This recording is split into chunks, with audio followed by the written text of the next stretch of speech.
হাতী আৰু মানুহৰ সংঘাতে ৰাজ্যত ক্ৰমাৎ ভয়াৱহ ৰূপ লৈছে।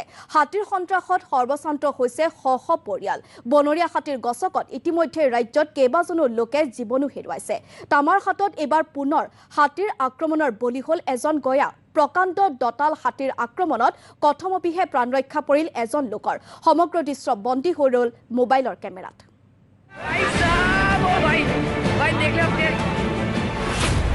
দতাল হাতীৰ বলিয়া ৰূপ কেমেৰাত বন্দী শিহৰণকাৰী দৃশ্য।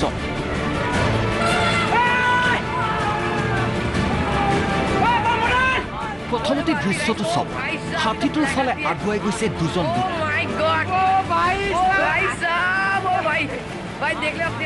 হঠাৎ উন্মত্ত হাতীটোৱে চোচা লৈছে লোক দুজনলৈ। এজন দৌৰি পলাবলৈ সক্ষম হ'ল, কিন্তু কপাল বেয়া আছিল আঠজনৰ। উধাটো খাই লোকজন বাগৰি পৰিছে।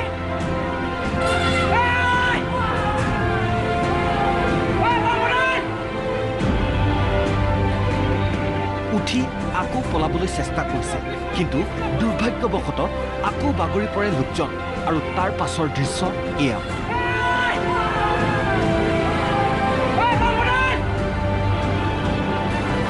গছকি মোহাৰি হাতীটোৱে আক্ৰমণ কৰে লোকজনক।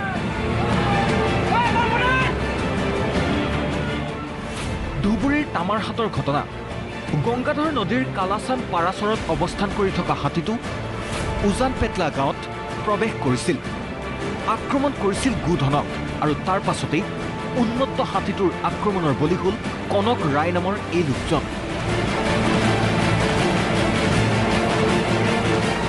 হাতীটো সেই স্থানৰ পৰা আঁতৰি যোৱাৰ পাছতেই ৰাইজে লোকজনক উদ্ধাৰ কৰি তামাৰহাট প্ৰাথমিক স্বাস্থ্য কেন্দ্ৰত ভৰ্তি কৰায়। কিন্তু অৱস্থা সংকটজনক হোৱাৰ বাবে উন্নত চিকিৎসাৰ বাবে লোকজনক ধুবুৰী অসামৰিক চিকিৎসালয়লৈ প্ৰেৰণ কৰিবলগীয়া হয়। আজি পুৱা ৬টামান বজাত এটা হাতী পশ্চিমবংগৰ পৰা আহি নদী পাৰ হৈ গংগাধৰ নদী পাৰ হৈ কনক নামৰ এটা ল'ৰাক শাৰীৰিকভাৱে বহুত আহত হৈছে। আৰু ইফালে মধ্যপেটলাত আহি সুবিন নামৰ এটা ল'ৰাৰ গৰু এটা মাৰিছে। জোৱাৰে পৰা গাঁওখনত অৱস্থান কৰি থকা হাতীটোৱে সমগ্ৰ অঞ্চলটোতে সৃষ্টি কৰিছে ত্ৰাসৰ। হাতীটো বনাঞ্চললৈ উভতাই পঠাবলৈ কোনো ধৰণৰ ব্যৱস্থা নোলোৱাৰ অভিযোগ উঠিছে বন বিভাগৰ বিৰুদ্ধে।